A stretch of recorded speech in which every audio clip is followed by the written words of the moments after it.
karaang mga linggo, Senador?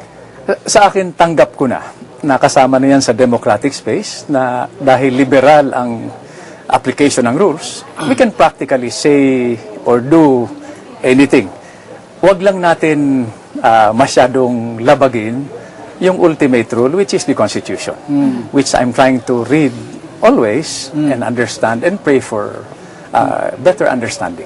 Senator, nasa ngayong araw po ay magsasagawa ng isang malakihang pagtitipon itong Iglesia ni Cristo. Although sinabi na po nila na it is purely a religious event, people cannot help but put political color into it.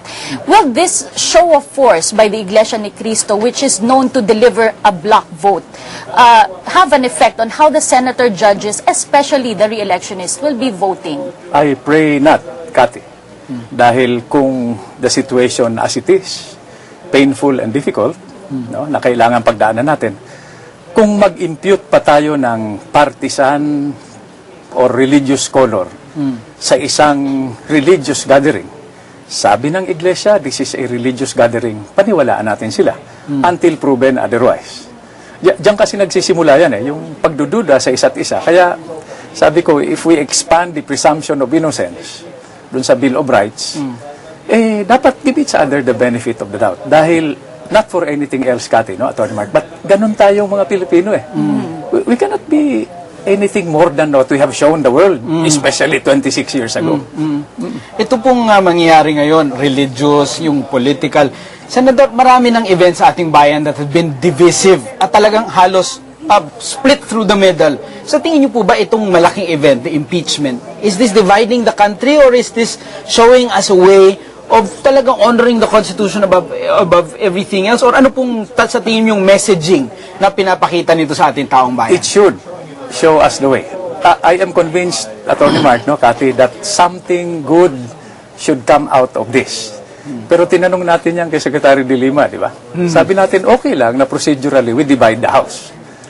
Pero to allow it to divide our nation is to me unacceptable. So tingin niyo po ba, Senador, on both extremes, acquittal or conviction, ano yung hope ninyong reaksyon ng taong bayan? It goes beyond the Chief Justice. This is all about making our democracy work.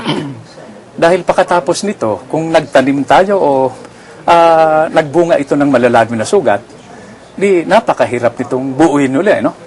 So, lagi kong binibigyan ng diin sa sarili ko, yung after the impeachment trial, no? Ano ang gagawin natin? May plano ba ang ating Pangulo? May plano ba tayong lahat? Dahil I think it is a big mistake to assume that judiciary lang ang nangangailangan ng reforma. Senator, nasan balikan po natin yung mga pangyayari sa paglilitis kahapon. Marami-rami pong testigo ang naipresenta kahapon.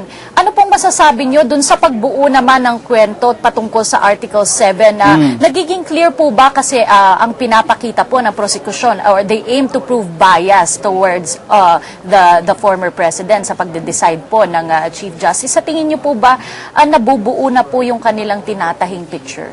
Well, with all due respect to the prosecution panel, no? Hindi. At validated dyan ng mga komentaryo at kuminsan nagkakataasan ng boses, di ba? Pero kasama ito sa proseso Everyone is prosecution, defense, the senator judges, the Senate President, no? The presiding officer. We are also passionate about the process that we are defending it. Sometimes even at the expense of each other's equanimity. So sa akin, basta sundin lang natin yung proseso, wag lang magkapikuna, no? Dahil anybody who tries to impede, delay, or even stop the trial should be viewed, I think, as an adversary. Hinahamon yung pagkatao natin at yung sistema na tinataguyod natin. So any threat to that must be rejected. Senador, yung teknikalidad, yung proseso, or yung abilidad ng mga abogado na nagpapakita ng kaso, sa tingin niyo po ba, nailalabas pa rin yung mga dapat pag-usapan, yung mga issues na dapat i-resolve, even with all those limitations of rules and processes? On balance, I agree na nailalabas. Hindi mo ba napansin na if you look at this in a more positive way, yung pagsesermon, yung pagpupuna, is generating a positive effect. Wag lang personally ng prosecution o ng defense, no? This is generating natututo tayong lahat. No? We discover more about each other, about the process. Dahil as we speak, as the trial goes on, iba, jurisprudence is being written. Ngayon, kung kontento tayo na ito yung ipapamana natin sa mga susunod na senator judges o prosecution o defense, no?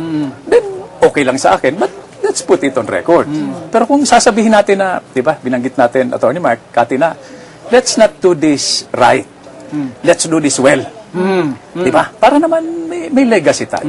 Senator Nasan, kahapon po ay na-interview ko po yung isa sa mga prosecutor, si Congressman Dasa, at sinabi niya na naimbita naman daw nila, napasugpi na nila si Justice Secretary De Lima, who is part of the Executive Department. So parang bakit daw po sila nahihirapan na paimbitahin o ipasugpi na itong si Justice Sereno? Pwede pong ipaliwanag natin sa taong bayan kung bakit po ganito? Nasaktan kasi yung senator judges nung magkaroon ng impression na parang dahil sa kakulangan sa paghahanda, nagagamit yung korte. Case in point. Paano mo naman i-request yung isang subpoena? Di ba? Which is a compelling act. Di ba? Usually, sa buong constitution, isa lang ang may banggit, pahapyaw pa, dun sa subpoena. Di ba? Compelling act, no? Paano mo gagamitin based on a spurious document whose authenticity has not been established? Hindi ba napakaliwanag naman nun? So, siguro nagdadamdam yung senator judges na wag naman. Ang sinasabi po ng... By the way, yes, Senator. Kung witness ninyo yan, ano ba naman yung kausapin ninyo? Pwede ba mag-volunteer ka na lang para madagdagan yung put on record na salaysay o impormasyon ni Secretary Lima? By the way, very liberal yun, ha? Yes. Para sa akin, especially non-lawyers tayo karamihan, no? How can you distinguish between something that has been offered as evidence at saka something that you put on record? Hindi na natin mahima yun. Correct. Pero pinayagan. So, ganun din dapat. Pero wag naman mag-abdicate yung prosecution sa responsibilidad nila dun sa probable witness. Not at the expense naman of the respect that the Supreme Court and the Senate have been showing each other. Senator, last question for me. Nabanggit nyo kanina yung nagle-lecture yung mga senador, nagtatanong, nasa stretch din. How is this improving the Senate as an institution? And the senators, the current crop of senators, how are they growing through this experience? Well, learning. Education is really the defining character of this, no? Lahat, no exception, natututo. Pero ang kailangang matuto talaga rito, yung nagmay-ari ng proseso, yung taong bayan. Kung nagkulang sa pagpapaintindi, especially through professional media, no? That's a responsibility we must accept. So, pag nagkulang tayo ron, no one else to blame except ourselves. Maraming salamat po, Senador Gregorio Nasan. So Mark, no, maganda itong sinabi ni Senador Nasan na hindi po dapat mag-play into their decision making itong mga factors such as yung mga pressure nga, yung kahit na yung judgment ng taong bayan, dapat yung conscience vote ang mamayani. Kasi sabi nga ni Senator, hindi naman po siguro siya makakatulog kung dahil lang doon sa pressure siya ay bumoto. At ang napakaganda message sa kanya, that it goes beyond religion, ano, at political, yung affiliations. This should be something that should lead us towards greater unity. Yun ang nabanggit mo kanina, Kati, na sabi ni, or ang nabanggit ni Nikki, ni former President Ramos, na ang gusto niyang mangyari dito ay merong ng unity. Dahil dito sa prosesong ito. At sa prosesong ito rin ay natutulungan mag-mature ang taong bayan, ang ating at maging itong mga senator judges natin, ano, sabi nga ni Senator Nasan, maging sila ay natututo mula sa prosesong ito. At yung ating mga kababayan ay maging pasensyoso, na hindi pwedeng madaliin na lamang. At ang kahit na po siguro may mga naiinis sa depensa, Kati, we're beginning to appreciate yung due process, yung talagang prosesong tama. Ang yung kabilang banda na lamang yan ay yung justice system or yung ating paggobyerno to make sure the due process does not favor the few but favors yung everyone. Oo nga, lagi nga sinasabi ng depensa na they're still protecting the right to due process of their client, and he is entitled to have his day in court. We're looking forward to the presentation of their defense evidence. Kaya sa hapong ito, kasama po natin isa po sa spokespersons ng depensa, Attorney Rico Quicho. Ay, magandang hapon po sa inyo. Attorney Kicho, kahapon po ay 3 witnesses ang naipresenta ng prosekusyon. Ano po yung masasabi ng depensa tungkol dito? Were they successful in proving their case? Well, alam niyo po, malinaw naman po kasi sa amin kung ano ho ang dapat nilang prebahan o ano ho ang kailangan nilang establish patungkol ho dito sa Article 7. Malinaw ho kasi na ang gusto ho nilang ipakita dito ay meron hong partiality o may ginawa hong kakaiba or mali si Chief Justice Corona sa paggawad ho ng Korte Suprema ng temporary restraining order. No?